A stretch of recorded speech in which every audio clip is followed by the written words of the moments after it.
Yo, what up? So, As always, Monica is here, and we got Tex in the how too. Yeah, How's everyone? How it's are y'all doing tonight? the new zoo review.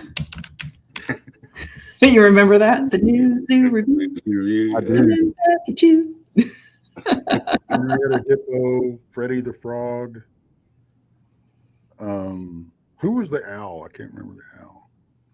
I don't know, Hootie. That's I don't know.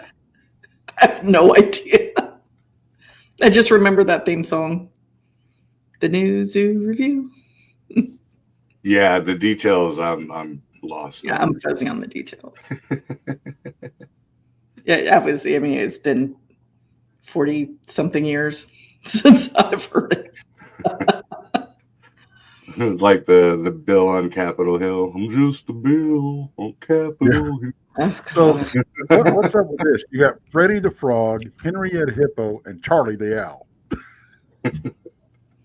Yeah. What? I mean, what's it going to? Ooh, the owl. Well, you could have went Oscar. Oscar the owl. Oscar the Owl. Yeah. Mm. Aloysius. I mean, Owlicious.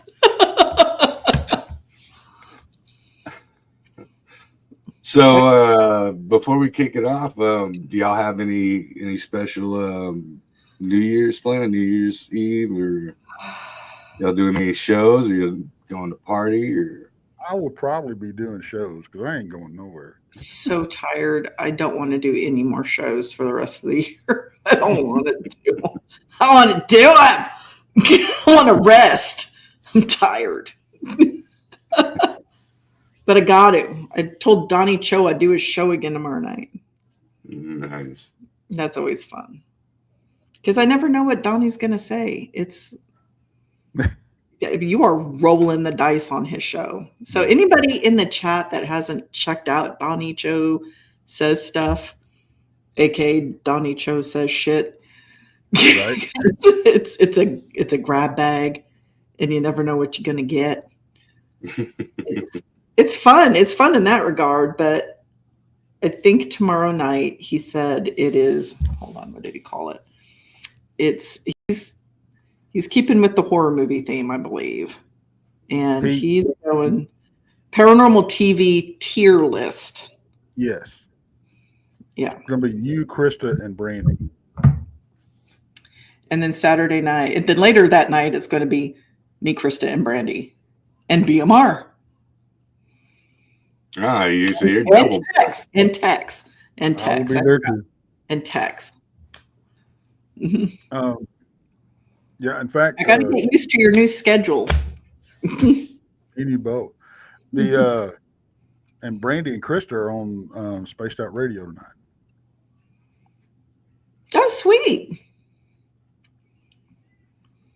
You know what? I need to get back when Paranormal Portal gets back on. I promised him a part 2. I need to team up with him before I get thoroughly burned out and give him the part 2 with all the juicy details and stories and stuff.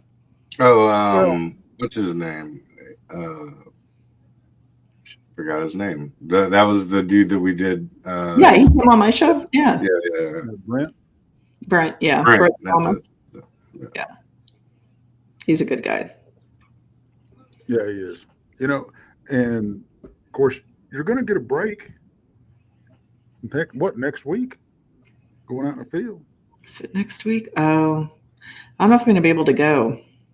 Oh, here we go. I know I don't know if I'm going to be able to go. I told you that. I told you that in text. Because I have to fly out to San Francisco. I have to go, sorry, folks, I have to go to a funeral. Yeah, right. I'm not wrapping nothing up, Grandizer. I don't cut my time short for other people's channels. They don't do it for me. Feel free to flee the scene if you gotta. Yeah, for real. Go to Thank the other you. side, then, man. See how it is. Gonna take my ball and go play elsewhere. It's That's okay. We understand. I mean, sometimes the shows overlap, and if there's another show on that has got like a guest, because we understand. We're just shooting the shit over here. Yeah. You know, Absolutely. Yeah, and I'm you got to see, and we understand. That's cool. Yeah, absolutely. I don't get butthurt over I don't normally, unless I've been drinking. I won't get butthurt over YouTube. It's YouTube. And if he gets butthurt, I'm the only one that hears about it. It's all right. Yeah. I'll get a text about 2:30 in the morning. Yeah, exactly. I'm completely unconscious. Yeah, there's a window where Monica knows. Don't pay attention to anything Breezy texted. Like, listen, if he brings it back up in the morning when he's awake, then we'll discuss it. Otherwise, I also know Joe well enough to know that he deletes a lot of the texts while he's drunk at night. And if it's really important, it'll come back up. If it's not, we all pretend like it never happened. Right. Yep. Absolutely. Because I'll be like, if I ever drunk text him in the middle, I get the same courtesy. Exactly. Yeah, if I wake up and I'm like, Monica's not in my messages, I'm like, oh shit, what did I do? What did I say? Damn it. She's gonna be, then I'll be like, are you mad at me? No. Okay, sweet. Of course not. It wasn't that bad. But I am, unfortunately, and my good friends know this, that I am very unfortunately the kind of person that very rarely reaches out first. And it's not because I'm mad, and it's not because I don't want to talk to my friends. It's because I'm very busy and I'm very engrossed in like my life, and it overwhelms me a lot of the time. And until you break that bubble, until you reach out and there's like, hey lady, there's people out here, I'm oblivious to the world. So, and my friends understand that. It's not because I don't want to talk. It's not. I'm a shitty friend like that. Sorry. Yeah. Nah, Jen's the same way. She'll hit me up with like, we'll both go to work or whatever, and it'll be like almost time to get out of work, and I'll finally hit her up, and she's like, oh, I was waiting for you to call me. Didn't hear from you all day. And I'm like, dude, phones work both ways. You know that, right? Like, you could hit me up at any point in time. We don't, me and my wife, we don't. We're not that couple that has to. Yeah.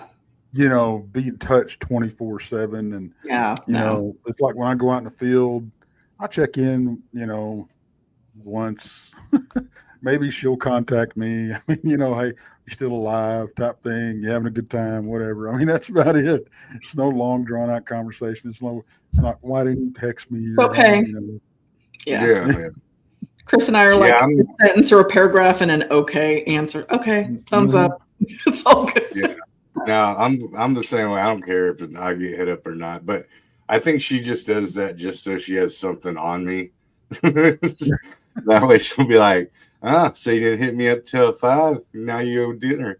I'm like, I always know. I will like bomb the shit out of Chris and like maybe one or two friends with just like memes, like on Instagram.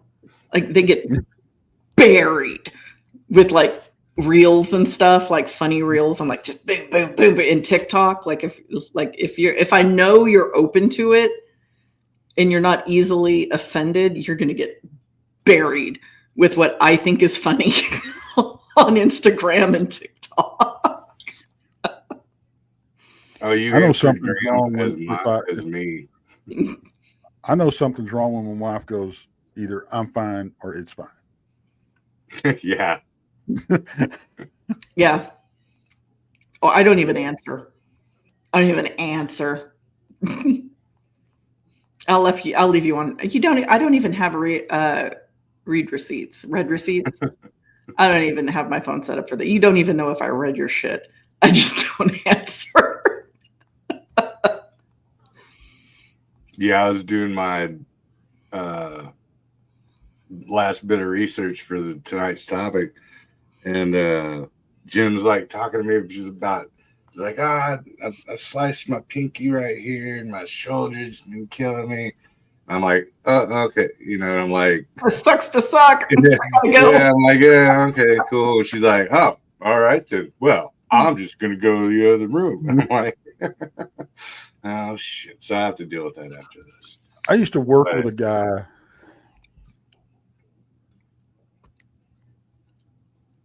If we wasn't working together, he would like text me all night to the point to where when he went to the bathroom, he'd take a picture of his dump and send it to me. dude, I've always thought that was weird, man. I'm like, what?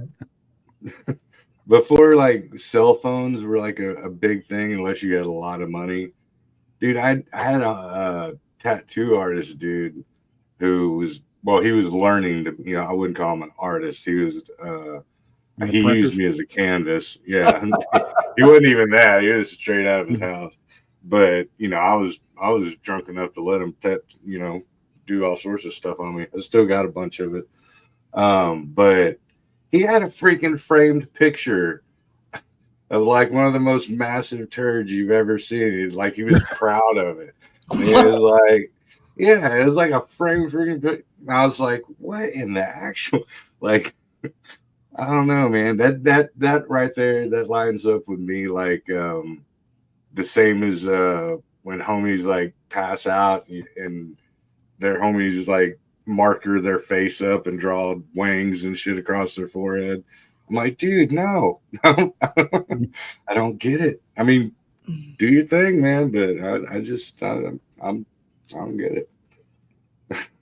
But, So we don't have to worry about our faces if we pass out in front of you? No, hell no. No, to me that's like all over my face. Yeah, no, that's like frat boy shit. It's not my gig. Well, I'm just saying, when I'm drunk, I'm not above frat boy behavior. Well, if I wake up and you're messing with my face, I can't guarantee you will not get hit. Exactly. I just make sure you won't wake up. We should roofie you and shave your head. Yeah, because that's a stretch. No, we saw it Blended the other day, and it's a line from Blended, the movie. Yeah. Well, she's an idiot. We should roofie her and shave her head.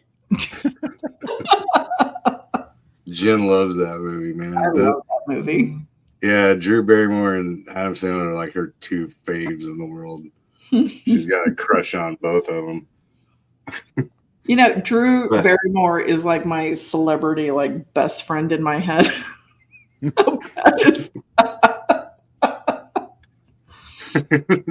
She's my friend. In my head. In my head.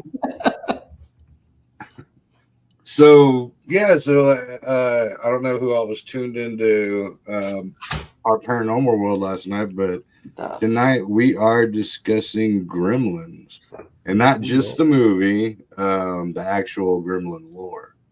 Mm-hmm. So, and don't shoot the messenger, because when you're looking up stuff like this, a lot of the times you're looking up research that other people have looked up. So, and I've noticed, I was going through multiple sources, and a lot of them don't align with each other. So I guess if you were to have a particular source and go off of that, it might be arguable with one that I searched up. But so like the name thing, right? Mm-hmm. So there's like two different, it depends on who you believe, but there's two different aspects for the name, and one of them is German and one of them's Indian, not Native American, but from India, Lower Asia. And there's also Cantonese. So the word gremlin in the German aspect comes from Gremain, right? And so this is back, okay, remember back when like Dumbo came out and he got drunk and he was seeing all the little hallucinating basically. So during World War One, these people were seeing these things, and people were thinking that they were just drunk, because everyone was drinking heavily, and they were basically hallucinating. So the gourmet part comes from, I think, and yeah, don't I might be misquoting, but it means like malevolent or mischievous. And then in northern Germany, I guess, or the northern Providence, it was Grandma, I believe, and they both shared a brewery, and that brewery was called Kremlin. So you ipso facto both of them together, and you got Gremlin. Um, the other origin from South Asia comes from the Brothers Grimm books. So you had the Grimm, and then they had their own only brewery was called Fremlin. So Grim Fremlin, so Gremlin on that aspect. Just like in the movie Mogwai, right? So Mogwai is Cantonese for Mo, which means like evil or wicked spirit, and Gwai means uh, living dead, basically. So it's a living dead evil spirit. So which is pretty cool because when I learned that, I never realized that Mogwai, like in the movie, you know, um, was actually from a real thing. I mean, I guess I didn't think Gremlins was either, you know. But Oh, I'm sorry. Go ahead. go ahead. No, you go for it. Well, I was just going to say that, and also you're talking about different meanings, different stuff, and everything. Mm, I ran across one that says the word gremlin may come from an old English word, grimain, whatever it is, which means to vex. So Mhm. there's all kinds of stuff out there.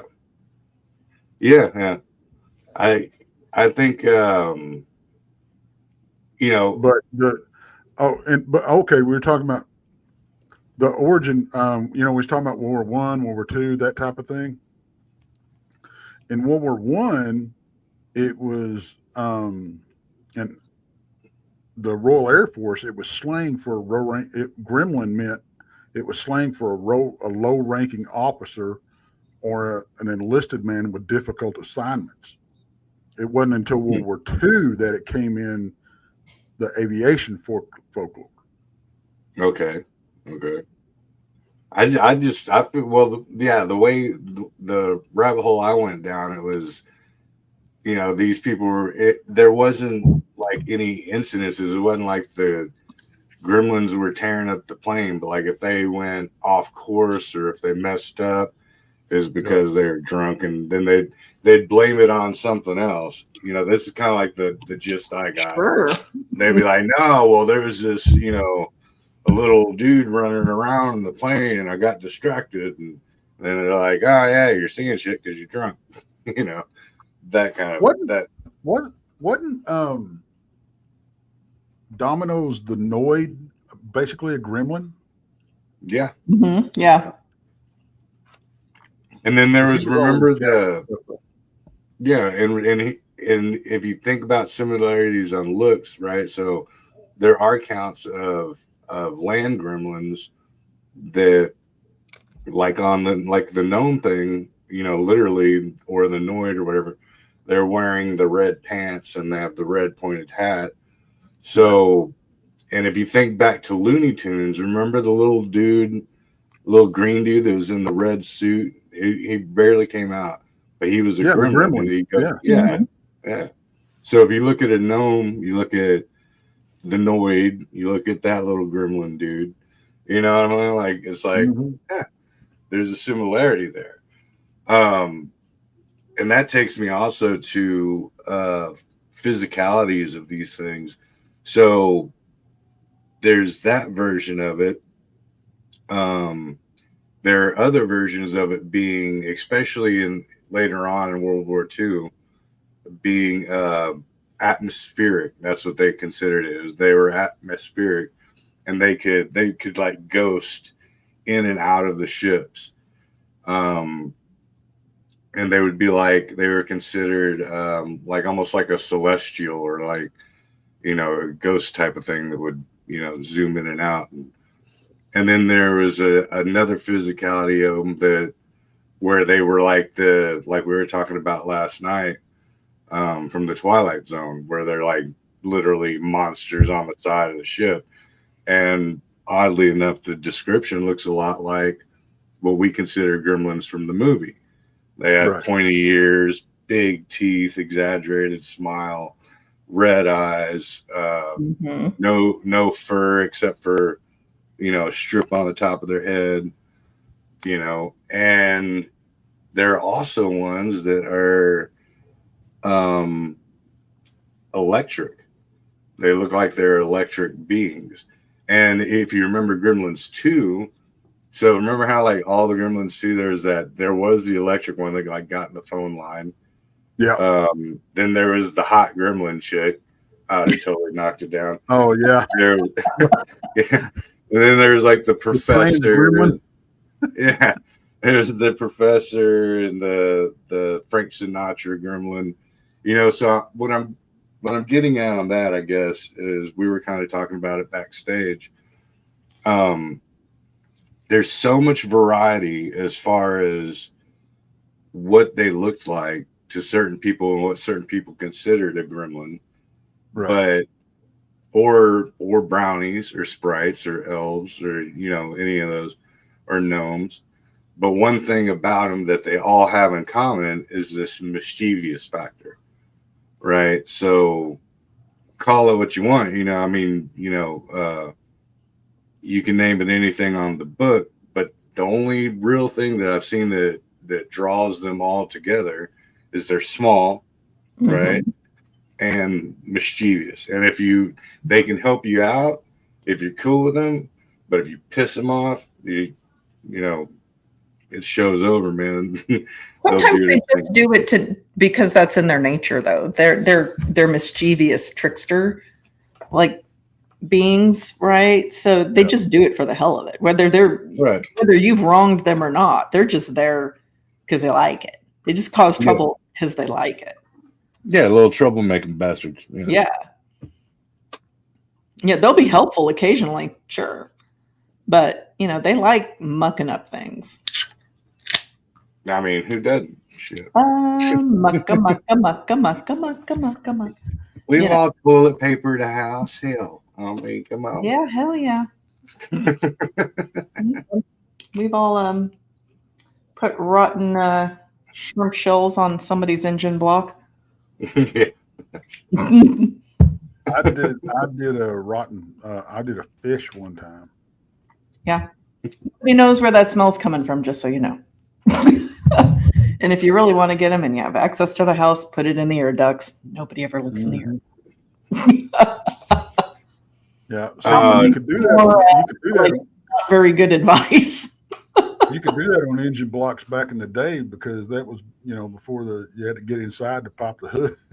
Yeah, well, I mean, it was the 80s, so haven't done it recently. So, Monica, what do you got on the Grimly? I'm using that. I'm using that as the plural for gremlins. Well, the plural is technically gremlins. I know, but it sounds too much like the movie, so I'm using Grimly. Damn it, and I'm sticking with it. Grimly. Grimly. Grimly. Like octopi. Octopi Grimly. There you go. That works. So, you know, I feel that, they started, you guys are saying World War I, and it did start in the early 20th century. I think it gained popularity.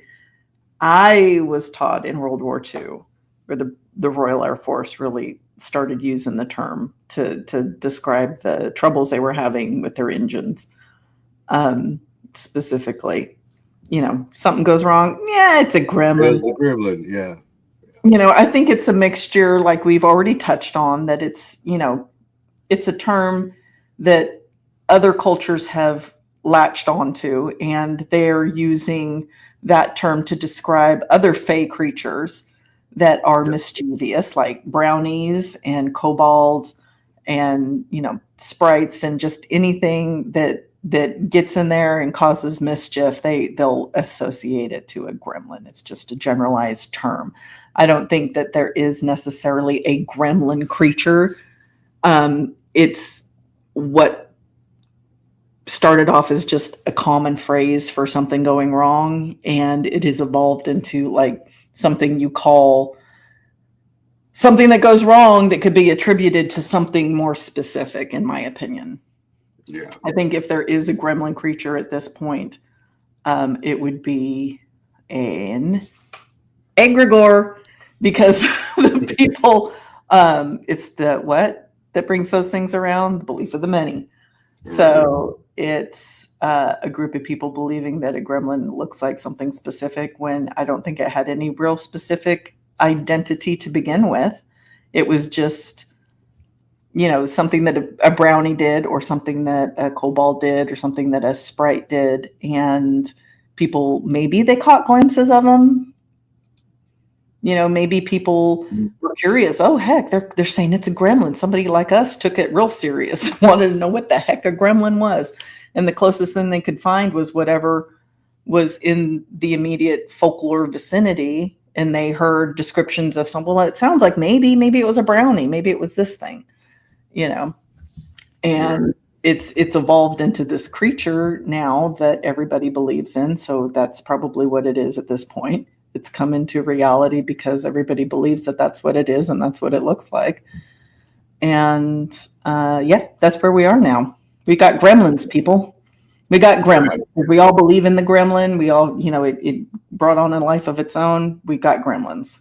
Yeah. Well, now that go ahead, Tick. I was just going to say, and I ran across something interesting that we haven't mentioned. Puck wedgies. Puck wedgies. Yeah, could be a type of gremlin. Yeah, right. Because they have that. They basically they're just causing trouble. That's what they. Yeah, do. they are.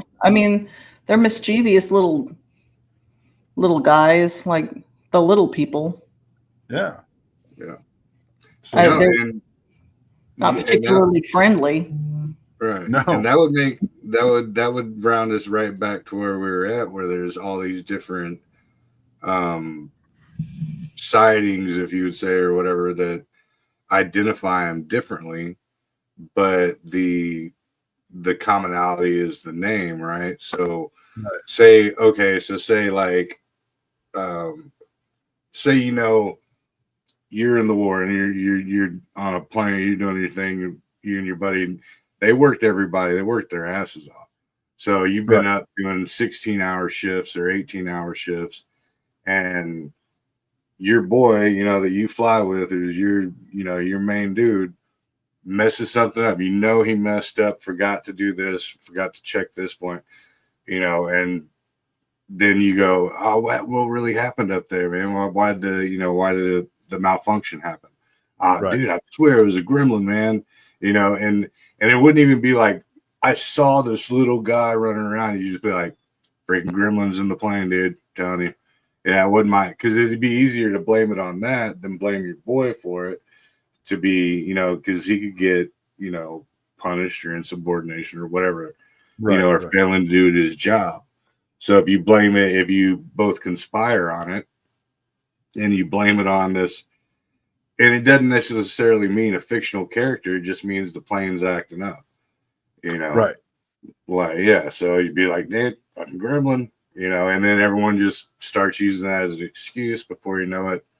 Like you were saying, the Al Gore, that's what I call it. You never remember the name. The Al Gore turns into a manifestation, Then before you know it, gremlins. That's all he was anyway, right? Right. Yeah. I came across some Monica. stuff. And I'll share it here. You're muted.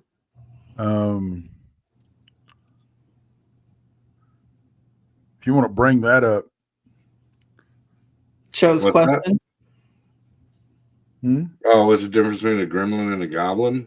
Yeah. So the point I was making is there really isn't one, because I Right. think what gremlin was just a generalized term for like a All cog in the these little machine, right? things. A problem with the machinery. But people like us who were inquisitive and go, "Well, I've never heard the term gremlin. What's a gremlin? What is this?" Well, it's something in it's a little creature. It's in a machine. It's the thing messing with the machine. Ghost in the machine. Yeah, and they're like, okay, well, you start asking around the local people, right? Local Right. folklore. You hear about gremlins, you hear about well, not gremlins, but you hear about goblins, or you hear about brownies that can be mischievous. And you hear the description of those, and those kind of take on the identity of the gremlin. And then the masses start believing in the gremlin with these different attributes, and then they start materializing with these different attributes. So Yeah. that's where we're going. That's how that ball rolled, Show. Sorry you weren't here for it. Yeah. Yeah. I've got some images that, and if you'll share my screen, it will show you exactly how serious this um, was taken back in the day. I mean, this is safety stuff from World War II. Yeah. Yeah. It's actually in manuals and stuff. Yeah. Yeah. It's crazy. Speaking of actual literature and about the lore, um what's his freaking name? The first dude to do the transatlantic flight, Oh yeah. Spirit of St. Louis. Oh, Yeah. the recluse guy, Yeah, the dude his son was Lindbergh.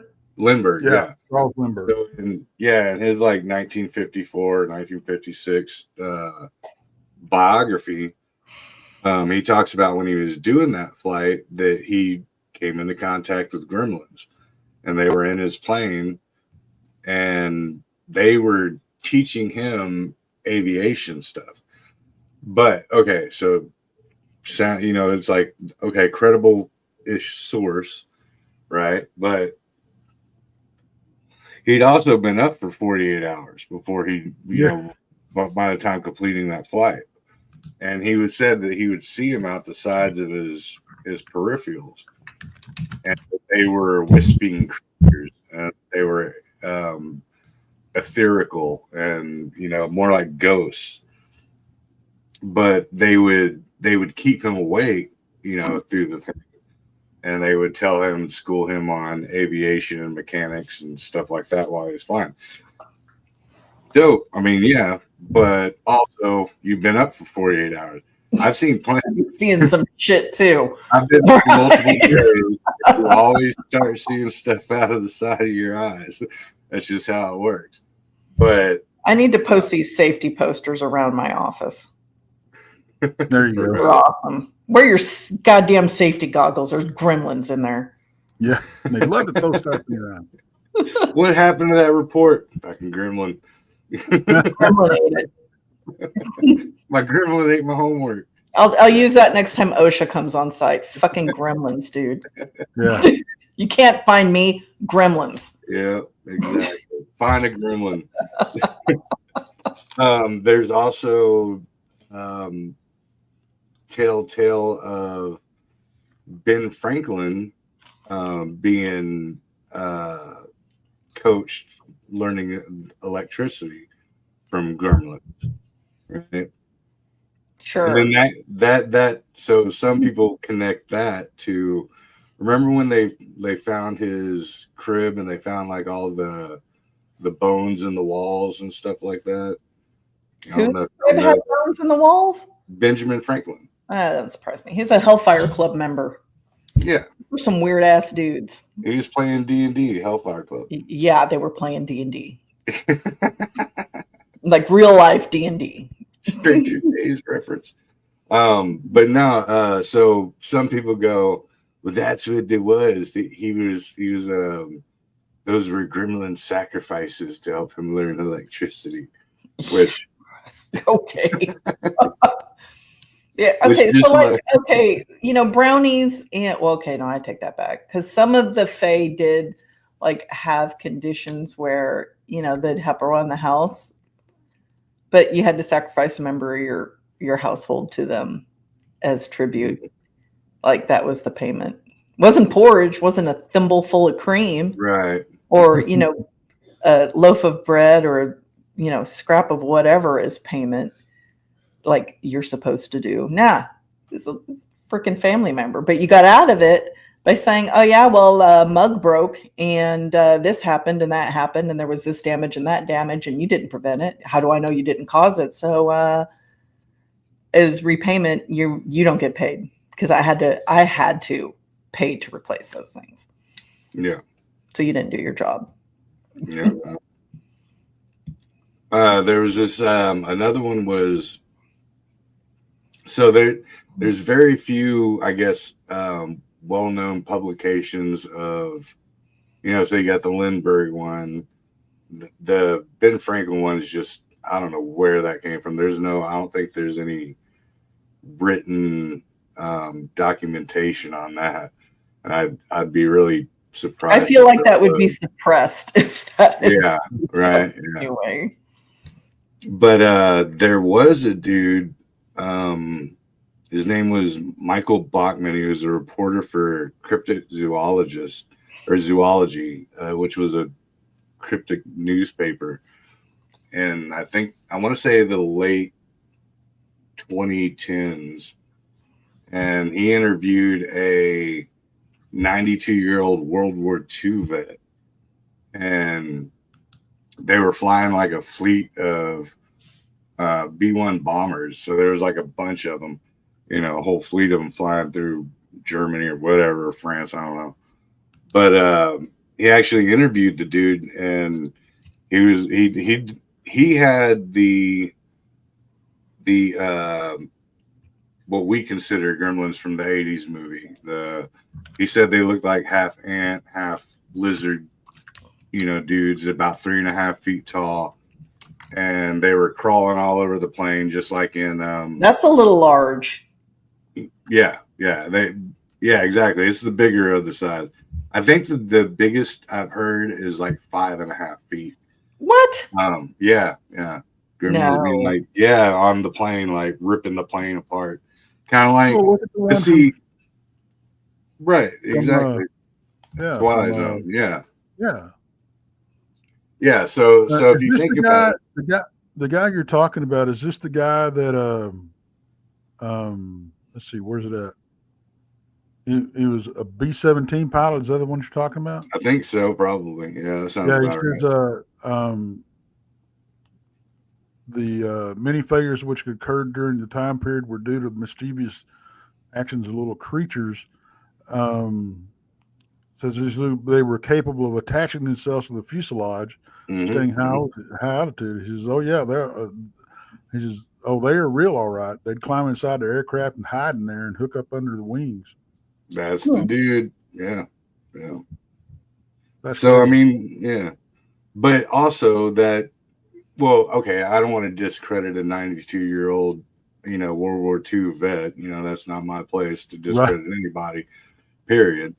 But if you that interview is post Twilight Zone, you know what I mean, and it sounds an awful lot like the Twilight Zone episode, except for there are multiple of them, and it didn't crash the plane. I think he thought that they either jumped off and disappeared into the night, or that they went to a different plane that was in the fleet.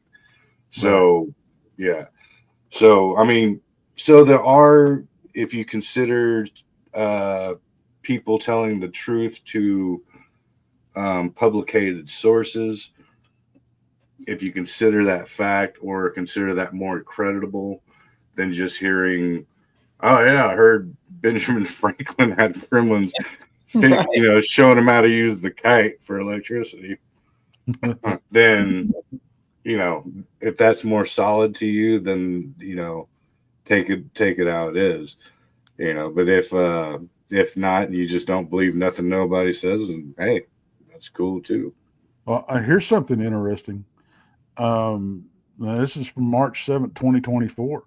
The Pentagon is developing a deployable sensor suite known as the Gremlin system to analyze unidentified flying objects. Oh, That's cool. Why would they call it that? Uh-huh. Uh-huh. Yep. Same So- way the UN uses the flat Earth map as its flag. Yeah. okay. Yep. You Yeah. and Tex can duke it out on one of Tex's shows. You can. I don't know if duke it out is the right term. You guys can have a discussion. No, we're just going to talk. You got to be there so I can watch your eyes roll the whole time, Monica. I don't have the bandwidth for that. All right. But yeah, so I mean, anybody in the chat, if y'all have any, I mean, I don't think that we could answer questions other than what we've heard. So it's all hearsay. We'll do our best. I mean, yeah, I mean, we did kind of brush up on it. So, or if y'all have any other similar, got any stories of topics, gremlins? Like yeah, actual ones, not Donnie Cho's porn gremlins? Well, maybe.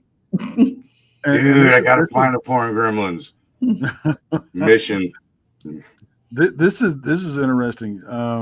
Possibly that the Hobsonville encounter were gremlins. I'm not familiar with this one. Yeah, I'm not sure. Hobsonville. Yeah, the Hopkinsville encounter. Kelly Hopkins. See. Are they the little green dudes that everybody thought were aliens? Right. Yeah, in Kentucky, I think it was. Pretty sure it was Kentucky. Yes, Kentucky. Yeah, no, that makes sense because the way they described them, they did sound like goblins, or they sounded like goblins, but they could have been gremlins. I mean, it's essentially the same thing, right? Yeah, because well, here's the encounter. On August 21st, 1955, 5 adults and 7 children arrived at the police station claiming that small alien creatures from a spaceship were attacking their farmhouse, and they had been holding them off with gunfire for nearly 2 hours. Oh, I know this one. Yeah. Yeah. 2 of the adults, Elmer and Billy Ray, claimed that they had Elmer and Billy Ray. Yeah, Elmer and Billy Ray. Claimed they had been shooting a few short, dark figures who repeatedly popped up at the doorway or appeared in the windows. The first paper to report it said the incident amplified the number from 12 to 15 entities, I guess, concerned about a possible gun battle between local citizens. 4 officers and 5 state troopers, 3 sheriff deputies, and 4 military police officers drove to the farmhouse. Their search yielded nothing apart from evidence of gunfire and holes in a window and door screens made by firearms. Residents of the farmhouse included a woman, her children, 2 sons, Elmer. Oh, this is even better. Elmer Lucky Sutton. Like he needed a freaking nickname. Can't make that shit. Then you have and their wives, Vera and Arlene, or I'm sorry, Vera and Aileen. Good God. Okay, now. They were reportedly itinerant carnival workers who were visiting the farmhouse. That this is the Taylors. This is this is Billy Ray and his wife. The next day, neighbors told 2 officers that the families had packed up and left after claiming the creatures had returned about 3:30 in the morning. Yeah. Yeah. I wouldn't stick around. Interesting. Yeah, it sounds like Gremlins to me. So I mean, yeah, they tried to tell everybody that it was owls that were attacking the house. Yeah, okay. Like the Mothman is a sandhill crane. Yeah. Yeah. well, I mean, I guess the only thing that would deter me from thinking that's Gremlins is one of the things about the Gremlins is A, they're mysterious, but B, it always has something to do with mechanical and electronics. Machinery. I think they're Yeah. goblins. I can see goblins. Or a fae, some sort of fae. Near a fae portal. They're just pouring through. It's coming out of the ground like lava. They're all over the place. I mean, you got adults and children. You got like 12 people telling you this. There's evidence of gunfire. I mean, something happens, and then they pack up and just leave. Yeah, I mean, if there's shells on the ground, that's a little cause of concern. Yeah. Well, yeah. bullet holes in the windows and the doors. Yeah. Joseph says machine elves. Yeah, that's one of the correlations between them. It's Dobby's distant cousins. Dobby's mechanic. Yeah. Mechanically inclined cousins. Just don't give them a hat. It pisses them off. Which is hilarious because house elves, right? Brownies get offended when you give them clothes and they leave forever. I guess maybe that's where she got the Dobby is free. You gifted me clothes. Dobby is free. Because when you'd gift a brownie clothes for doing like as payment for doing chores or being helpful, they get pissed. They're like, F this, and they leave and they don't ever come back. Well, I mean, clothes to, you gift a kid clothes and they're like, what is this, man? Well, okay. Now we know that it protects you from the Yule cat. So wear your dang socks. Don't be ungrateful. Your parents are saving your lives. Put on the underwear and transfer the snip. Bullshit. You're supposed to buy me clothes during the regular day of the week, not for Christmas. You are, but you're supposed to get it for Christmas. You know why? Because it's a sign of prosperity. It's a sign of being prosperous and industrious, and it means that you worked hard, that you were able to afford them. And if you couldn't do that, that means that you were a lazy bastard and you deserve to get eaten by a giant cat in the woods. So you need to wear the clothes. Oh shit! Oh, that reminds me though.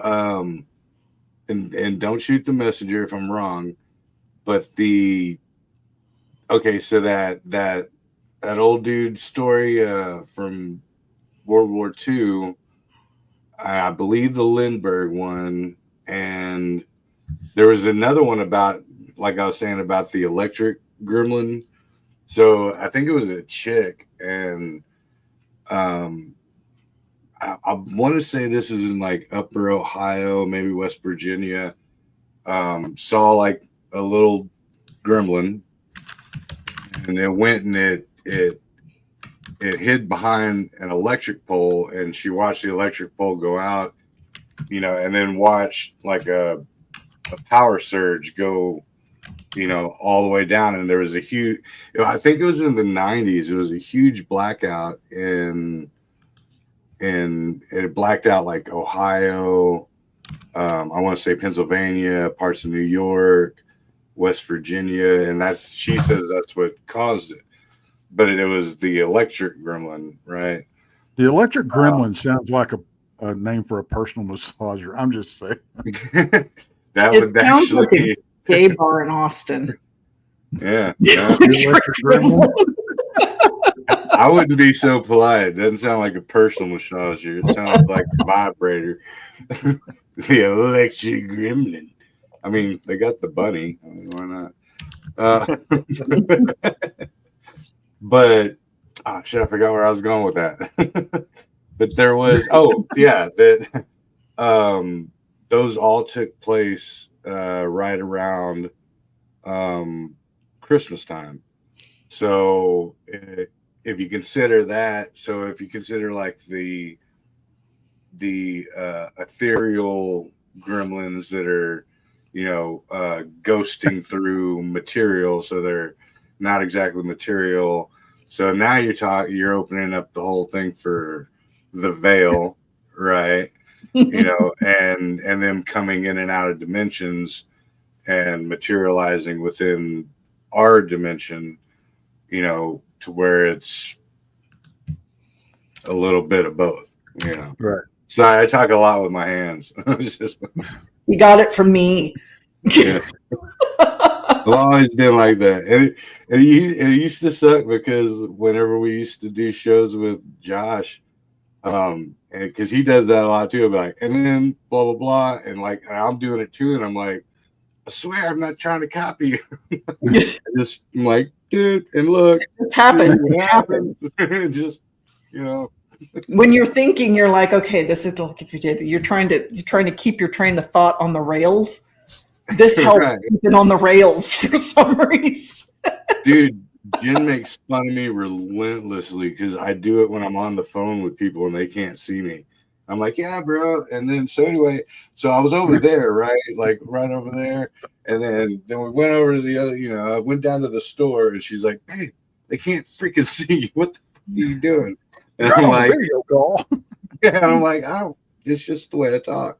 I do that too.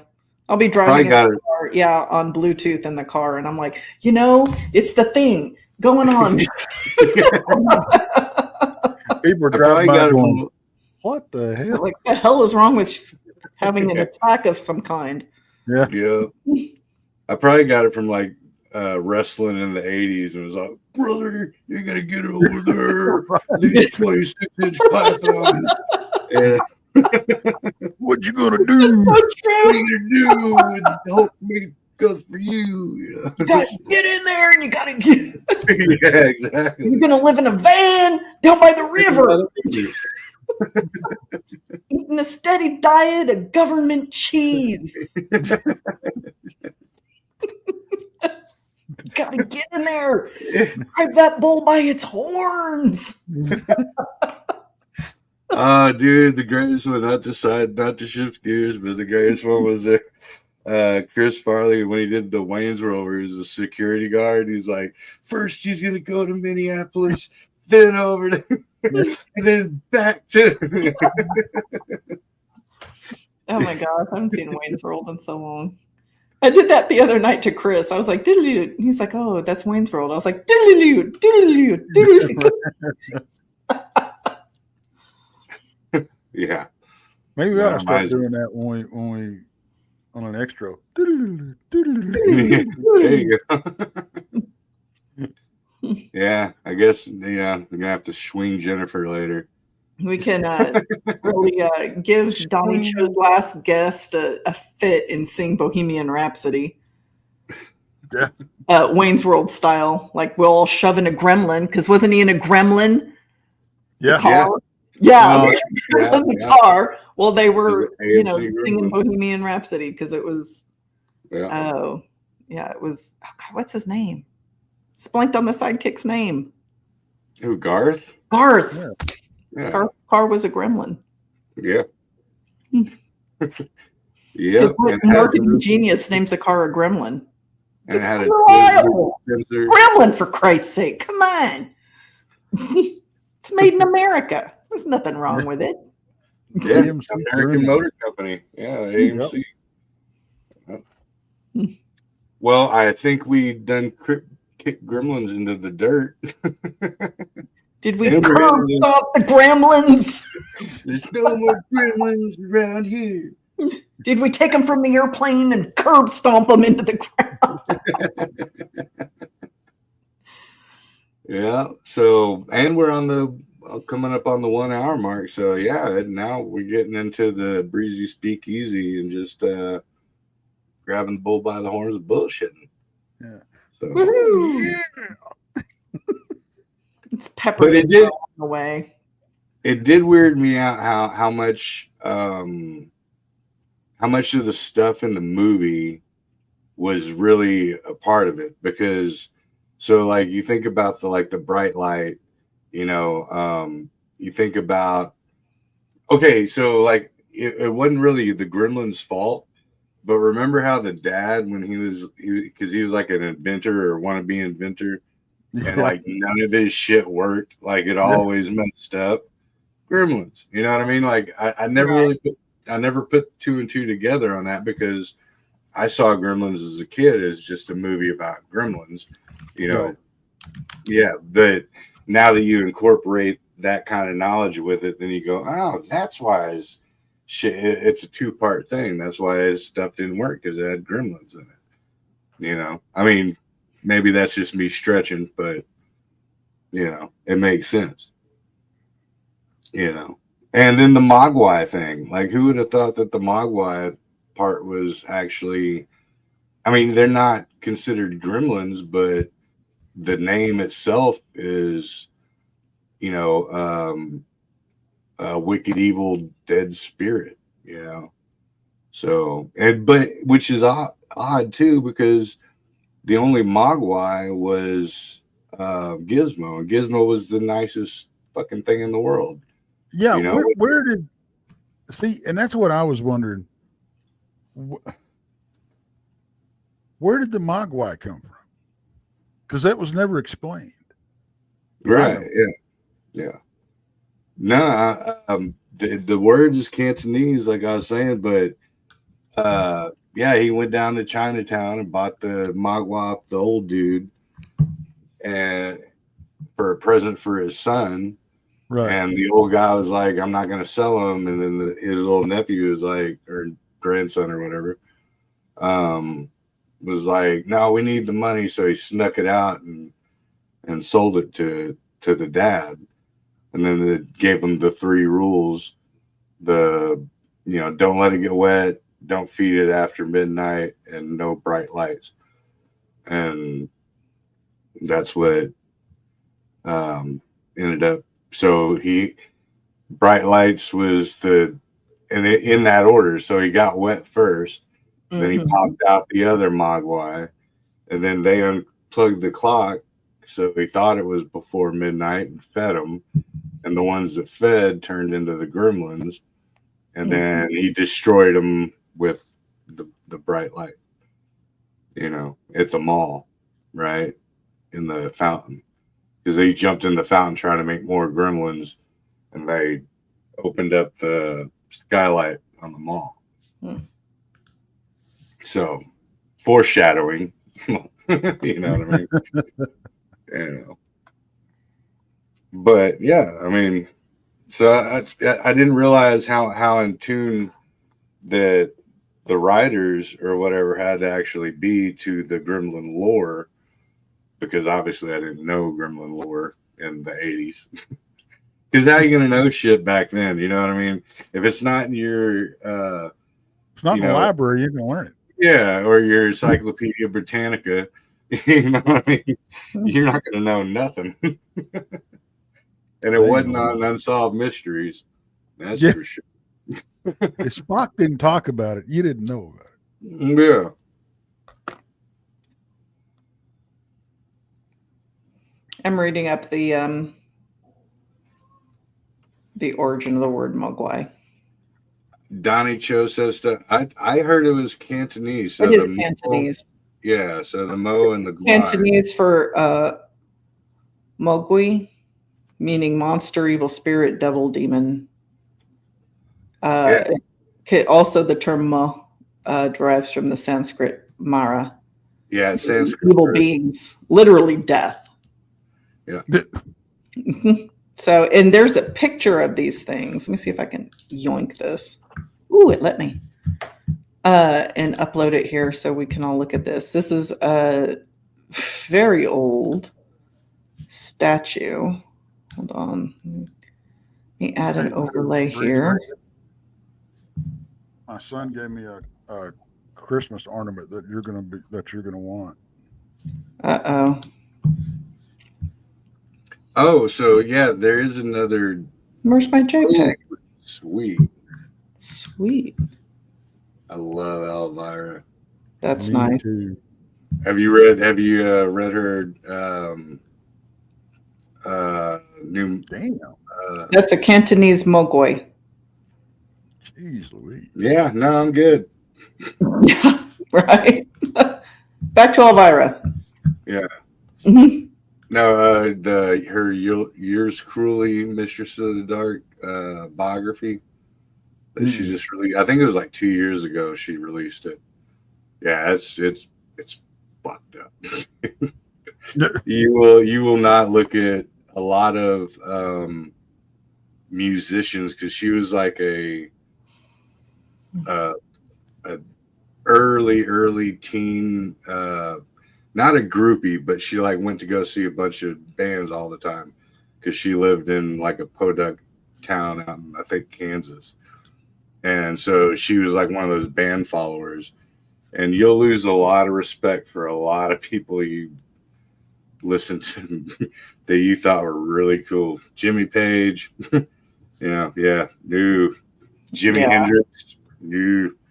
Yeah, like, she was like 15, like, no, I'm just here to see y'all. They're like, what's up, girl? Yeah. Well, Oh, but yeah. woman that, Go ahead. and I'm sure you've heard about her. The one that Kiss wrote the song about, Plaster Cat. Yeah. I'd like to interview her sometime.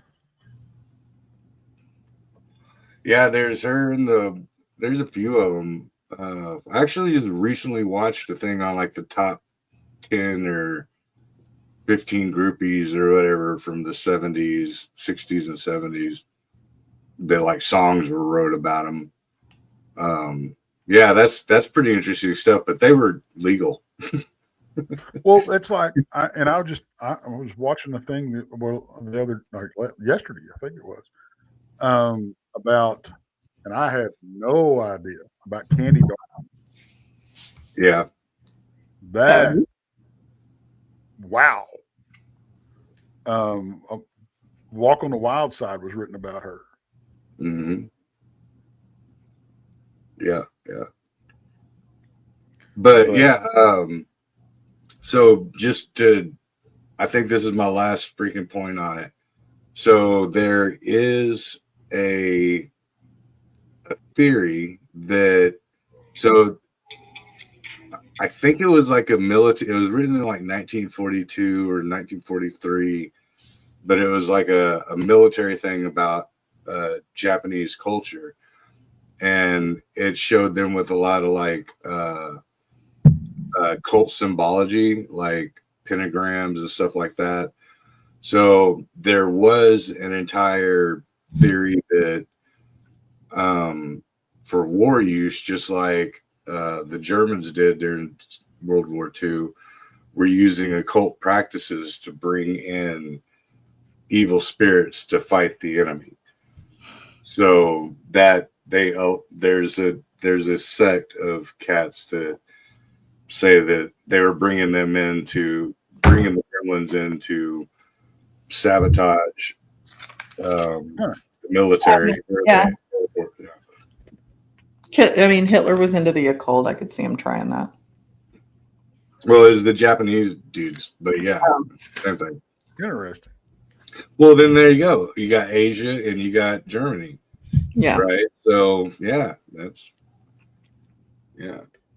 Well, Japan's not Asia.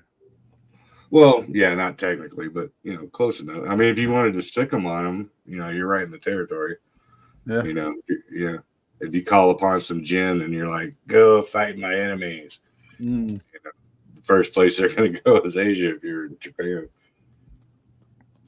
That's another thing that I don't know. It interests me, but it's so convoluted that, and that's the whole topic of jinn. Yeah. I mean, it's what? Well, I mean, it's.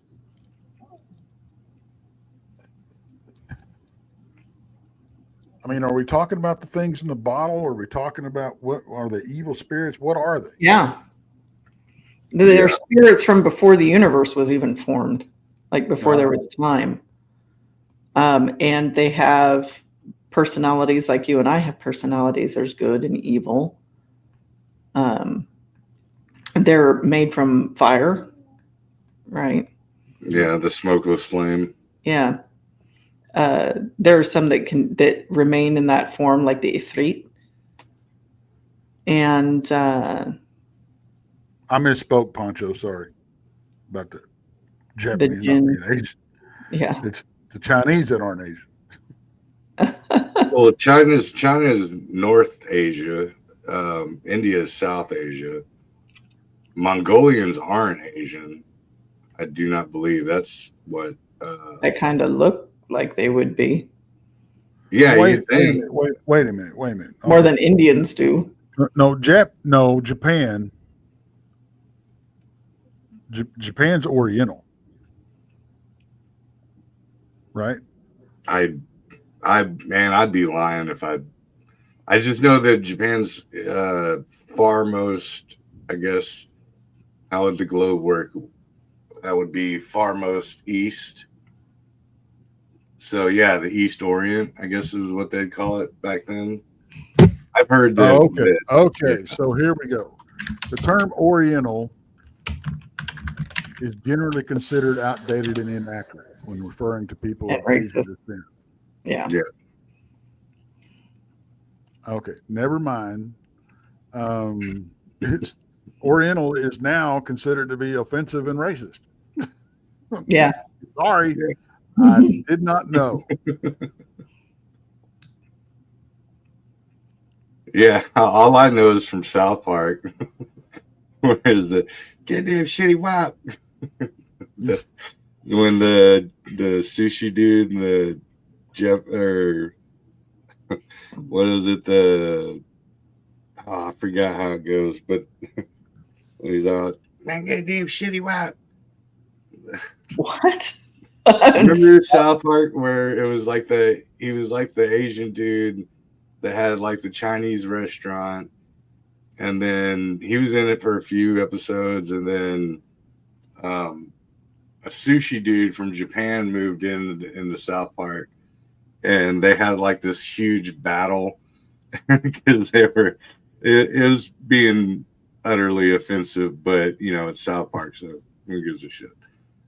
So in 2016, the American government replaced derogatory ethnic terms for minorities such as Oriental with Asian American when Congress passed unanimously and President Obama signed this law, whatever law that is. Okay. Okay, so what are some of the other ones? Other what? Was it just Oriental? Did he just Yeah. replace that one term Oriental? Some derogatory terms? Well, yeah. It just said such as, because I looked up Oriental. Is it such as Oriental? Okay. Right. That implies there were more. Well, I'm sure there our is. people weren't protected. We're still called Indians as well. Yeah. Yeah.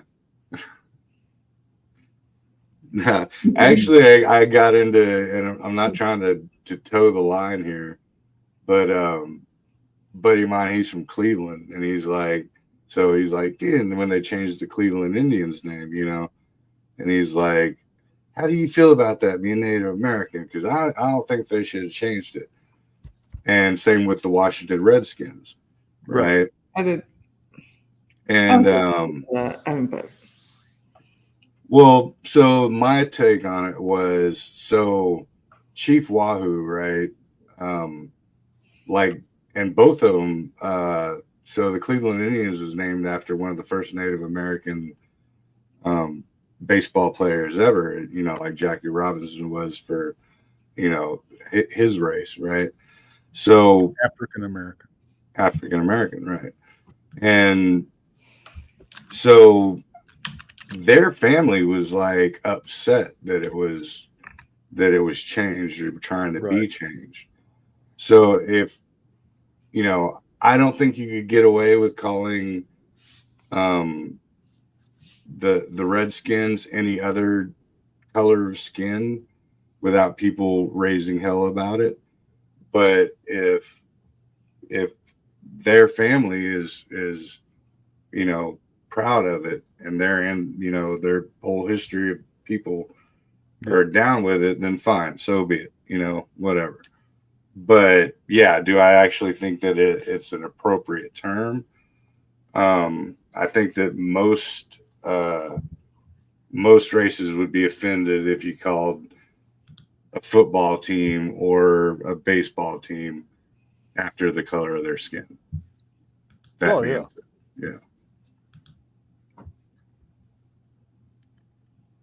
Oh, well, yeah. There's a rugby team. There's a rugby team. When I first heard about this, I went, "What?"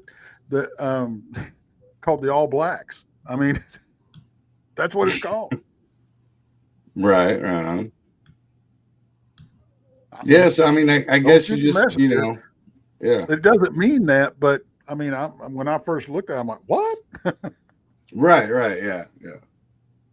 yeah. But we'll get off of that fucking subject before I get fucking stricken. Not that, I care, but whatever. I know that's a sensitive subject for a lot of people, and if anyone was offended, I apologize. But it is what it is. I mean, it's a topic that, it was public, and we all watched it go down. A lot of people feel about it different ways. And just like if you were to get into politics or anything else like that, then yeah, Lord forbid you don't agree with somebody else, which I don't think that that's how we should be. We should understand that,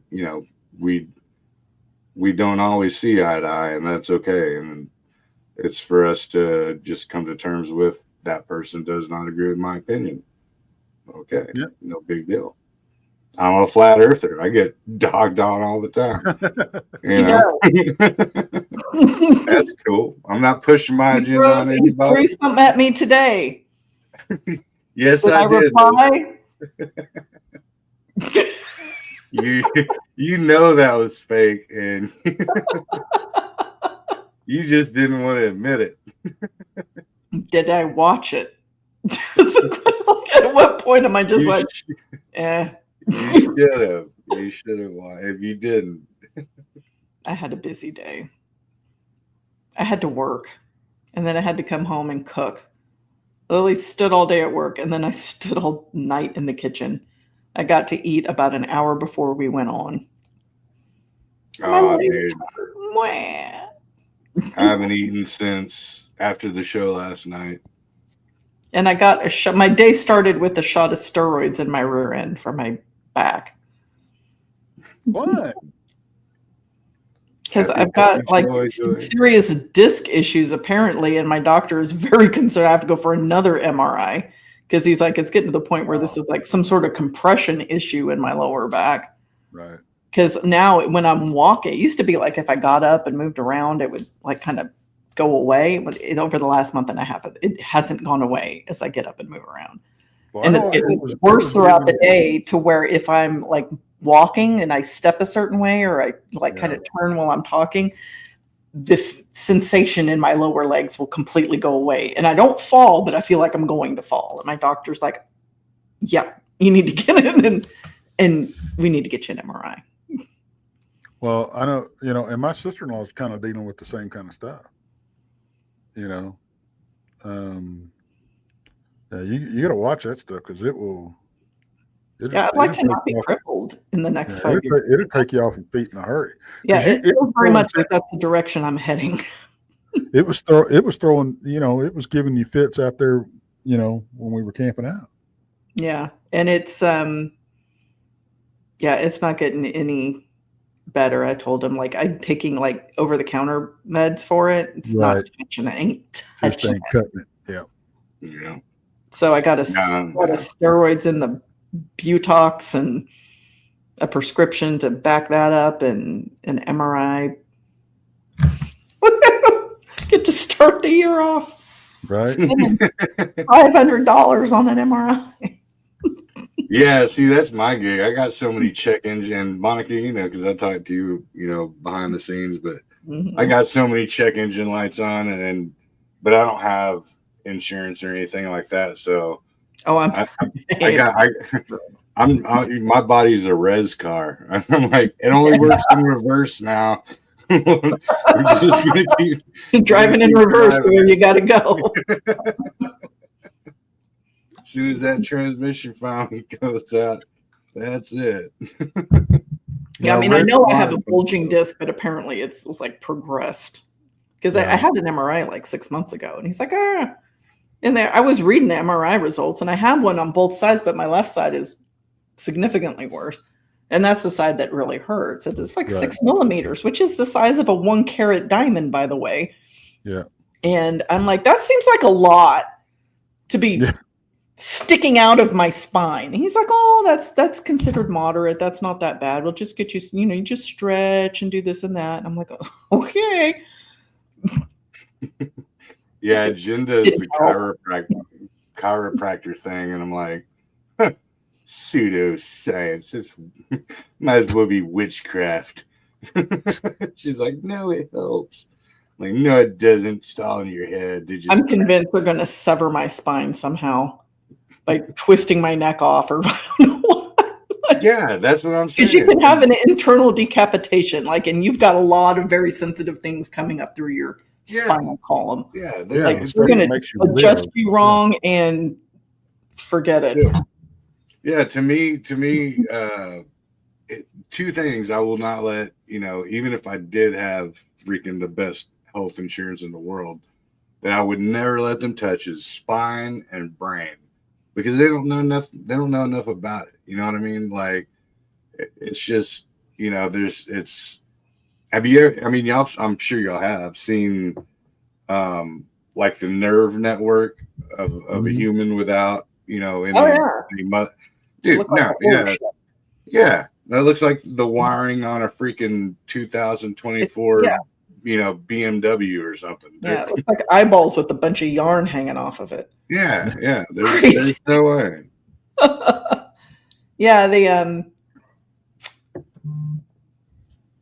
I don't want any kind of surgery, like, if I can help it. And I told him I've never had surgery. Knock on wood. Never had surgery in my life. Knock on wood. Really? I would like to continue that trend.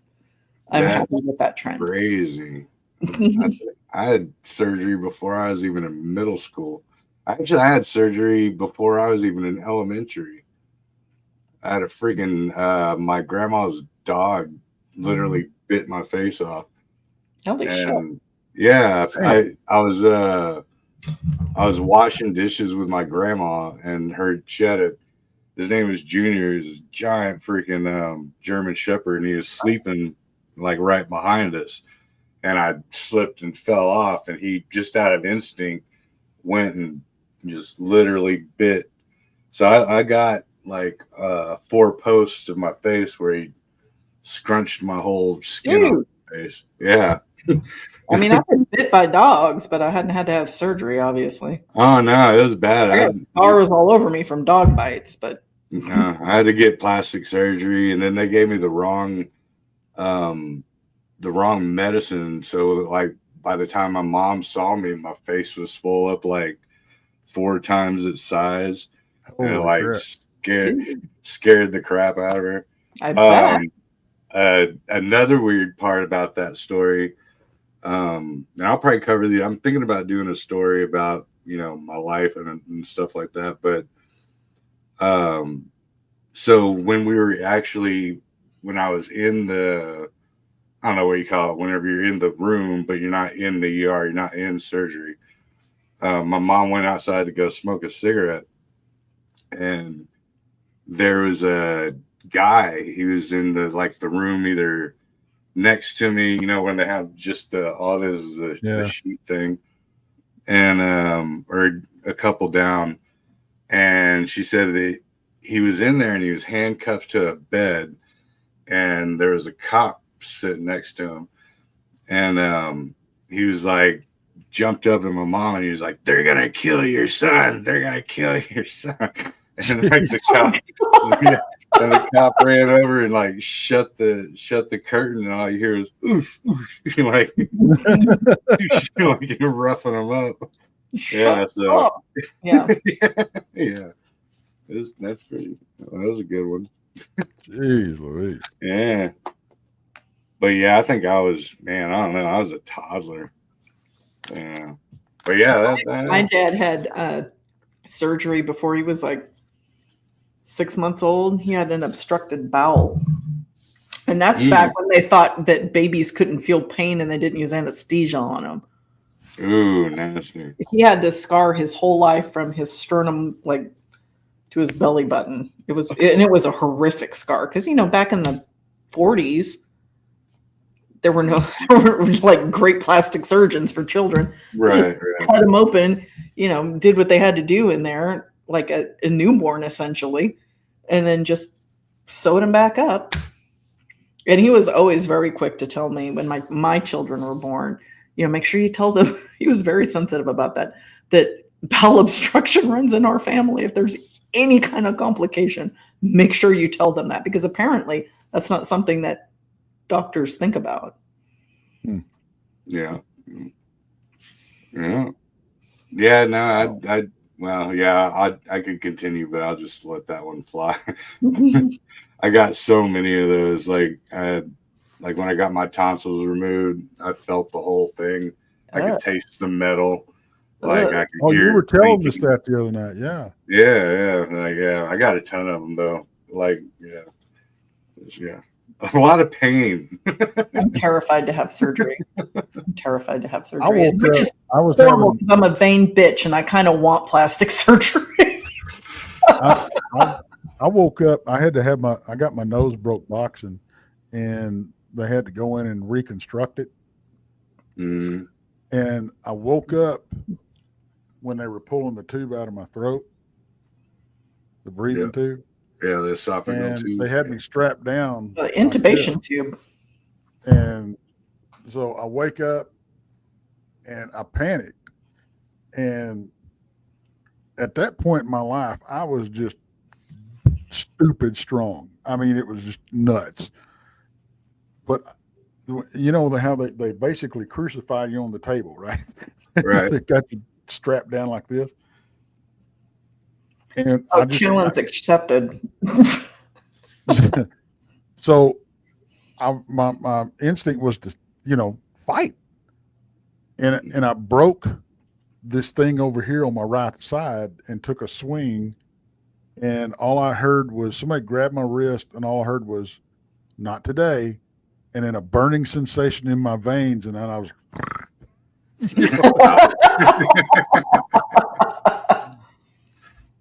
Yeah, that's it was a good line then if you could feel it going in.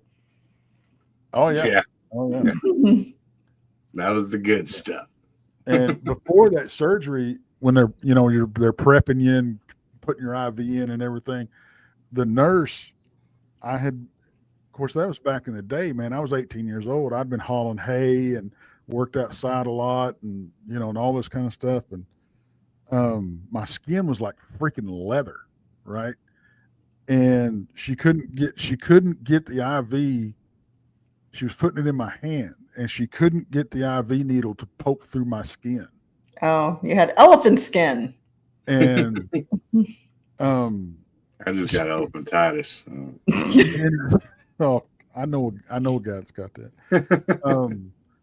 But she ended up putting her knee up on the bed, pinching my skin with one hand, and doing the needle like this, screwing it in there.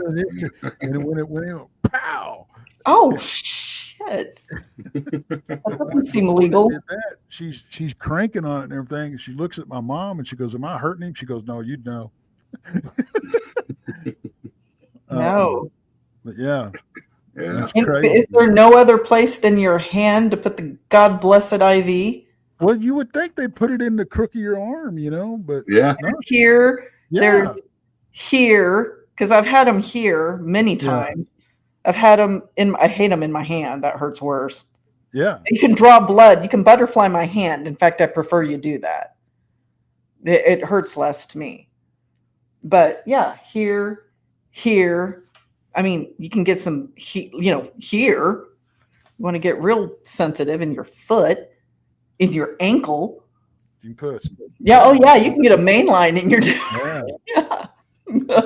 But or in your groin. But yeah, it was. I mean, I don't know why she was so intent on putting it in my hand. Maybe that's what she was told to do. I don't know, but yeah, it's crazy. No. Yeah, I don't I've remember. told people no. Like you get one chance on each side, and then I'm walking, and it ain't happening. I was just sitting there watching. But see, that's like the other day I went and got my flu shot, and I'm sitting there watching them like this, giving me my flu shot. And when I went to get an ingrown toenail, because I tried to take it out myself, but it wouldn't come out. And so I had to go to the doctor and have him do it.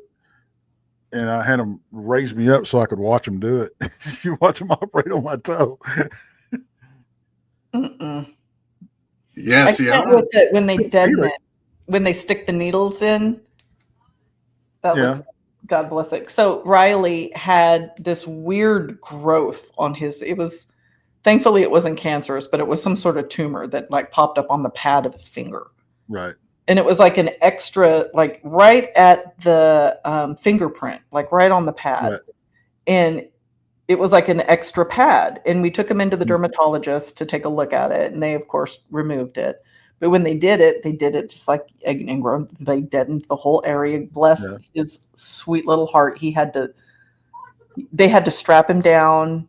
Thankfully, he wasn't screaming. He was old enough to not just completely lose his mind. But I mean, it hurt him. I started crying and I had to leave the room because I couldn't deal with it. And then when they were, cutting it off and cauterizing it, that smells special. Yeah. And just watching that, I was thinking there was no way in God's green earth that I could like willingly let somebody do that to me. They'd have to knock my ass out. I couldn't. My son's way stronger than I am. I remember my youngest daughter's always, she's better now, but when she was young, she had a real bad thing about needles, right? And we had to take her to the doctor and she had to get some blood drawn. And we're in there with her and I'm sorry. It's sad, but it's so freaking hilarious. They put the needle in, they draw the blood and everything, or they're drawing the blood, and she does this. And this she goes, "There's an octopus on my head," and just and just pass smooth out. That's so funny. Chris gets weak-kneed from blood. He can't look at blood, which I think is hilarious because I'll get right up in there. Blood does not bother me at all. Does not bother any of it. None of it. I've seen people with their face cut open. I can see their teeth through the exposed gash. Right? I'm like, I get in there. It's fascinating to me. I'm like, oh, if I had like a probe, I'd be like, what's going on here? Well, this was a horrific call because I felt bad for the kid because he was only 19. But one of the calls that I responded, I remember this one. It was they were changing out the forklift batteries, and these forklift batteries are massive. Yeah, they are. So they pick them up with a set of tongs and put them out of the forklift, put the new one in. Well, this cat was wearing loafers. Ooh. Yeah, I know. It wouldn't have mattered. It would not. I don't think it would have mattered in any way because the thing weighed 1,000 pounds.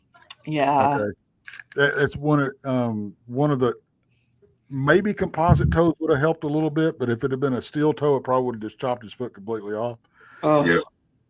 But when it fell, you could see where he had tried to, step out of the way. And it ended up going down his foot this way. Oh. And it crushed the outside of his foot all the way up to the instep. Oh, my God. And so it just like peeled his foot like a banana, just like that. And it was old hot dog.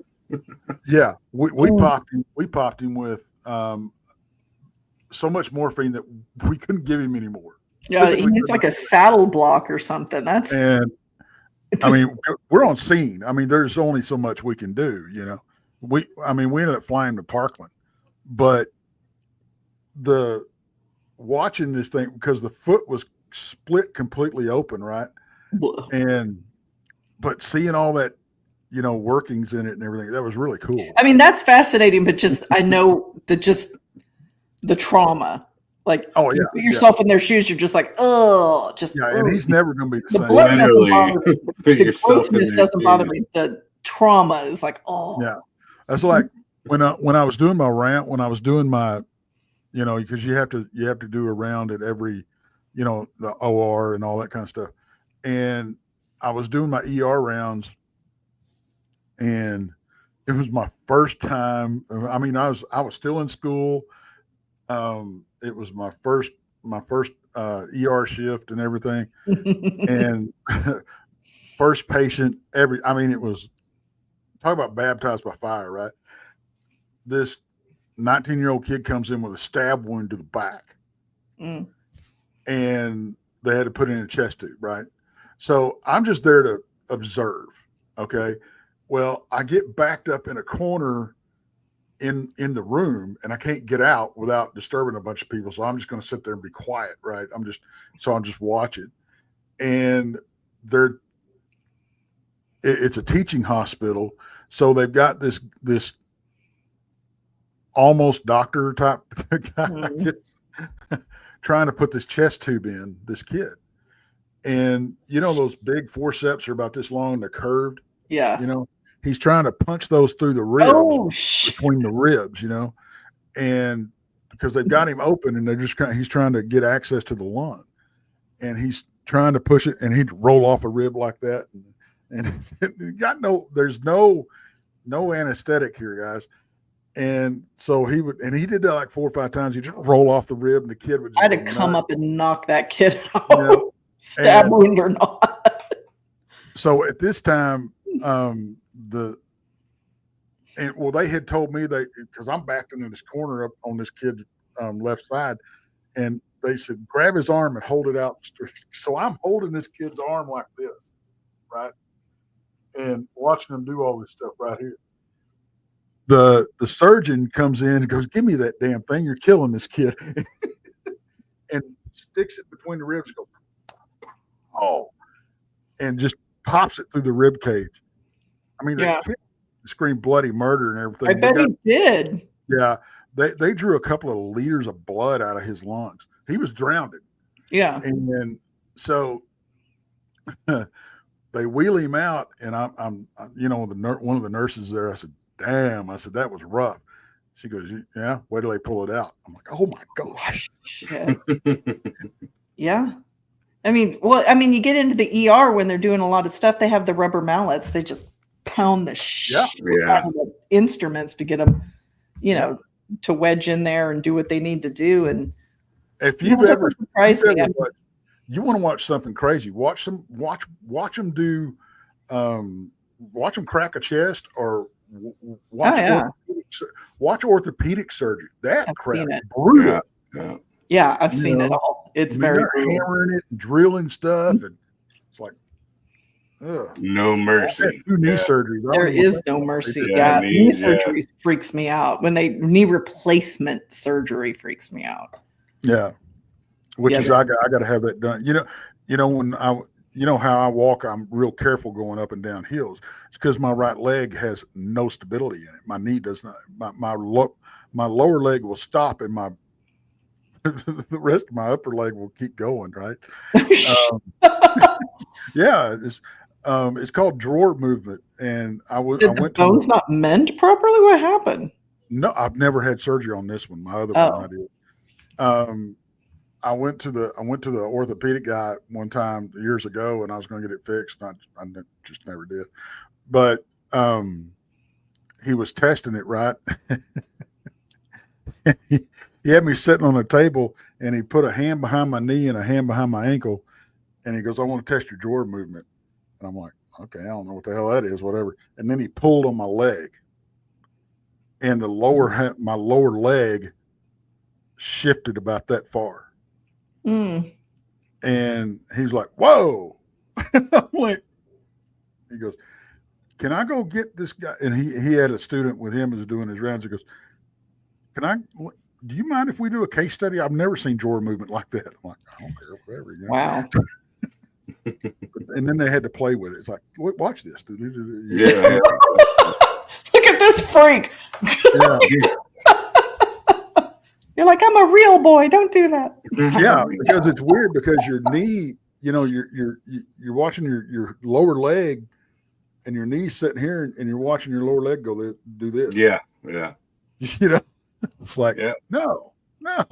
And it doesn't feel real good when you're doing it, by the way. No, it does. It sucks. I can also say confidently, don't watch a surgery if you plan on ever having that surgery done to yourself. Yeah, unless you're a freak like me and I'm like, okay, what are they going to be doing? I don't want to know what they're going to be doing to me. I mean, of course, I haven't had surgery, but there are a few that I need to have done at some point. Right. I know I do. And I've seen the surgery and I'm like, God damn it. But see, that stuff don't bother. I don't know. I'm weird. Well, it's fine if it's somebody else. It doesn't bother me. But when I know that shit's happening to me, I'm like, and I'm a want to know. Because I'm going to be thinking about it leading into surgery. I feel like that's going to be playing on repeat. I'm a horrible patient because when I wake up from anesthesia, I'm hungry and I'm ready to go. You know, just get me the hell. What do I need to accomplish to get me out of here? Mm-hmm. Do I need to pee? Do I need to crap? Do I need to walk? You tell me what I got to do, and I'm going to do it because I want to get the hell out of here and get a cheese. I'll do it in front of an audience. Just get me out. Whatever. You want a strip tease? What do you want? You know. I will say this: the most humiliating thing that I've ever had. No, the second most humiliating thing that I've ever had done was, and it doesn't sound like it would be, but it was a, where they go in and they put the camera in your vein, they check to see, how everything looks, and dadgummit, where they can put stents in your heart if they need to. Run a camera up through your veins. I had that done, and that wasn't no big deal, right? The part that bothered me was they had me butt naked while I was conscious, and butt naked while I'm conscious. And there was like 7 people in the freaking room. Sweet. And most of them were women. And I'm like, can you knock me out now? I'd like to be unconscious. Please. I'd be taking ratings and be like, hey, and when I get nervous like that, I kind of cover it up with humor, Do you? Or what I think is humor at the time. And one of the nurses said something, I can't remember what she said, and I made a comment about something about a spanking. Spanking her or something. And she kind of winked at me. She goes, "We'll talk after you get out of here." I'm like, "Girl," I said, if you can still make comments like that when I'm laid out like this, yeah, we need to talk.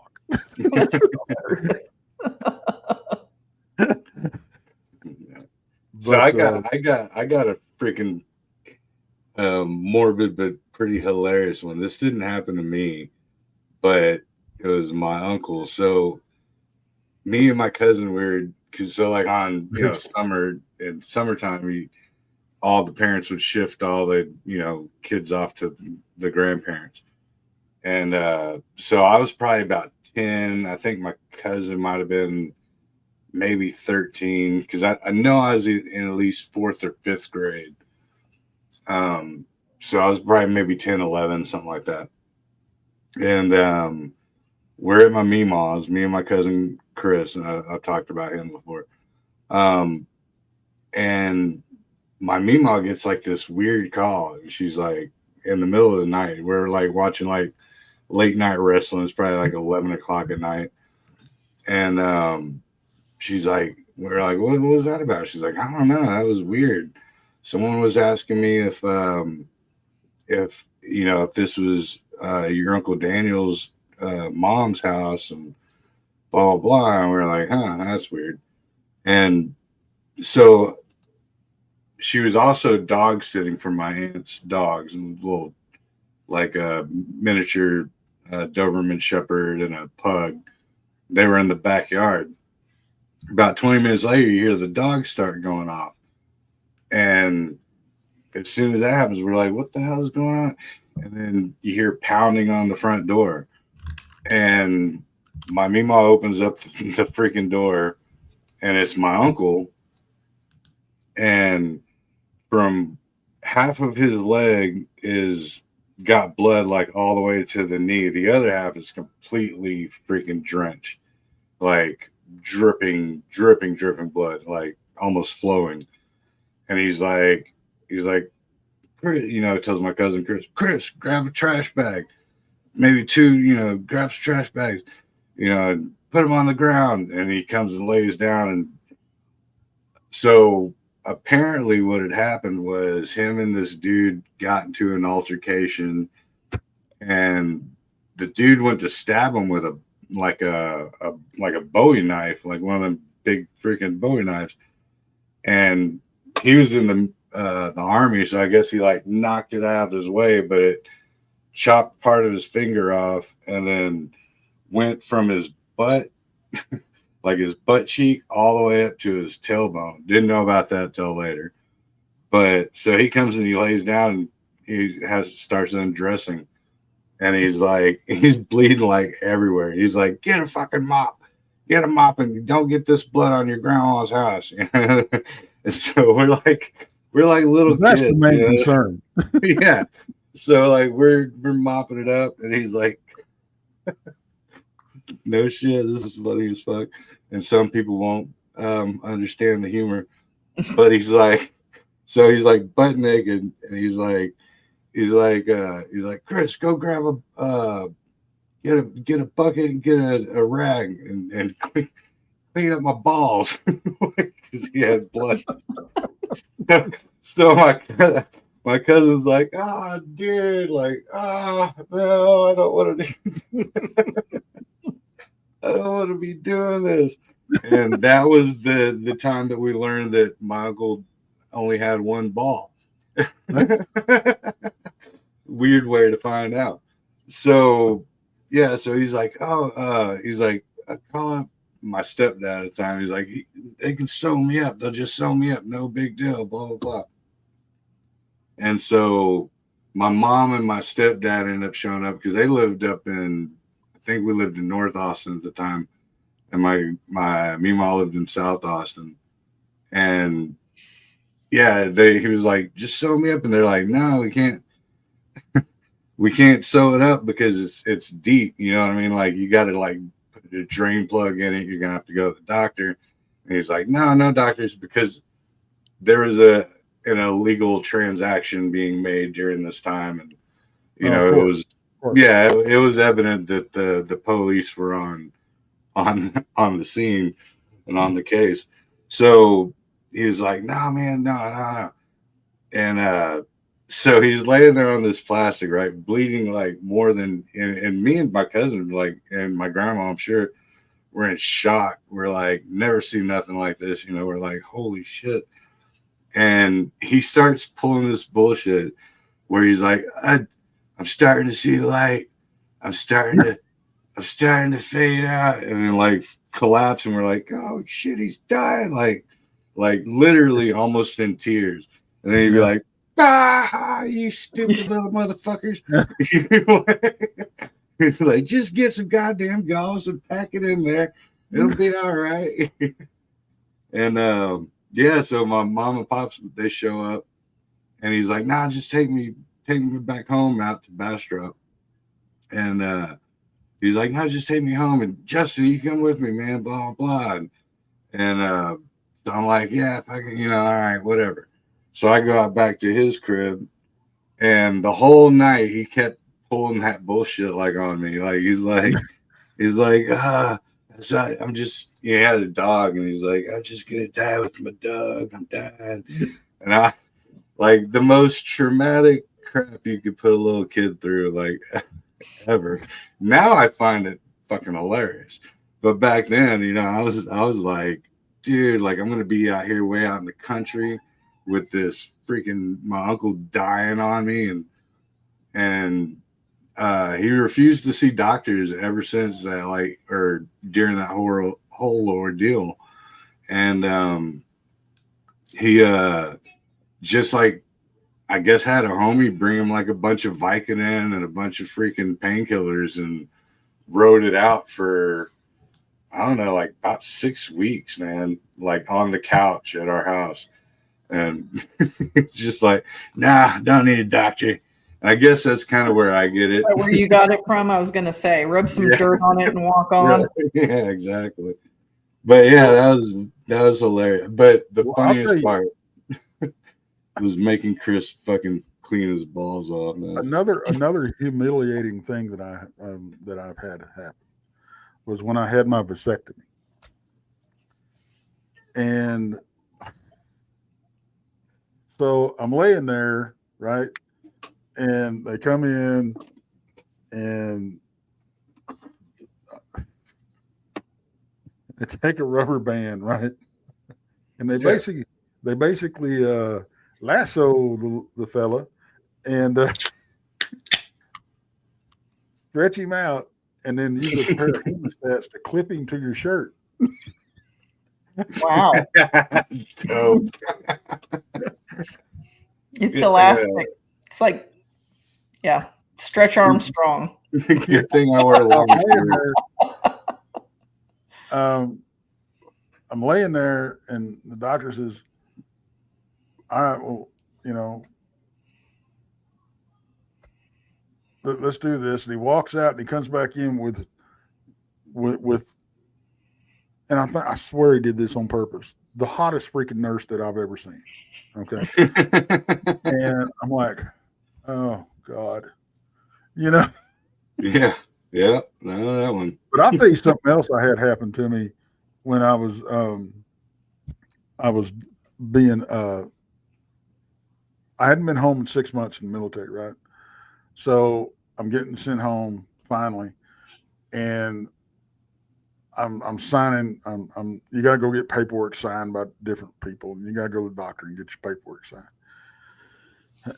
And there's this female captain doctor, and I said, "Yeah, I'm going home today," And she goes, "Well, how long has it been since you've been home?" I said, 6 months.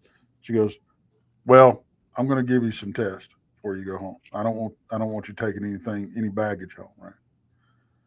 I'm like, okay, She goes, "We're just going to take some blood, take some samples." I'm like, okay, no problem. Right. Check you out. I'm like, all right, whatever. So I'm standing in this room, and this male nurse comes in. And I'm like, I'm not thinking nothing about it. And he goes, "All right, drop them. Drop trowel." I'm like, okay. So I drop trowel, and I'm just standing there kind of looking at the ceiling like this. And then he's, checking things out. And I'm like, Next thing I know is this pain hits me, and I go up on my toes, and it was instinctive. I just drew back. I was fixing to dot this guy. Get done without warning, which was probably a good thing. Was run a 6-inch Q-tip up the end of my whoo-hoo. Had that. Yep. No warning. And pulled it out. Yeah, and it feels like freaking electric fire. Yeah. Oh my God. Yeah. And it's not just a Q-tip. It's like almost like like that freaking long. Right. Yeah. It's like 6 inches long, but it's It's like an industrial Q-tip, I'm sure. Yeah, but the tip is almost like kind of like a pipe cleaner, like a smoking pipe cleaner. It has it's what they do pap smears with. It's a brush. It's like a metal mesh. Yeah, it's a metal mesh. Yeah. Oh yeah, I've had that. Yeah, I hate that more than once a year, unfortunately. Yeah. And so, and I mean, I'm up on my toes, and he pulls it out. I'm down flat on my feet. I mean, it was like like I was puppet on the string. And I'm like, and when I drew back, he goes, "You hurt me, I hurt you." Yeah. Now that's liquid hot lava, right? I know that one. Good. So, Then he looks at me and goes, "Hey, okay, we got one more." I'm like, "The hell you do?" He goes, "You don't get this done, you don't go home." But I will say it was worse knowing it was coming. You know, Mm. I'm like, oh man, Yeah, the anticipation. yeah, anticipation. No, But yeah, that was brutal, man. horrible. Yeah. Okay, I'm gonna go to bed because we've been on for Yeah. like 2 hours, and I gotta go to Yeah, I sleep. was gonna say it's midnight and Monica's that's here better by Right. time. But yeah, man. Thank everybody for tuning in. We're gonna close it out on the 1 hour and 52 mark. So we got 1 minute to anybody say what you gotta say. If you got any shows coming up, knock it out. No. No. Ted, you got anything? We'll see you tomorrow. Right on, right on. Yeah, I'll be on with Donnie Cho tomorrow talking about Hollywood. What was it? Horror TV No. tier list or something like that. Yeah. Paranormal reality show tier list. Yeah. It's reality show now? Yeah. I didn't get the reality show part. Oh, that's what it is. The paranormal TV shows. Well, it's TV shows, not reality shows. That's what they are. No, they're not. Okay. No. All right. Well, thank you everybody for tuning in. And one glove, God bless. Keep searching for the truth because one glove sometimes. One love, God bless, and thank y'all for tuning in. Keep searching for the truth because it's out there. That's my little into rant, and we shall see you at the next Breezy Speakeasy. Night.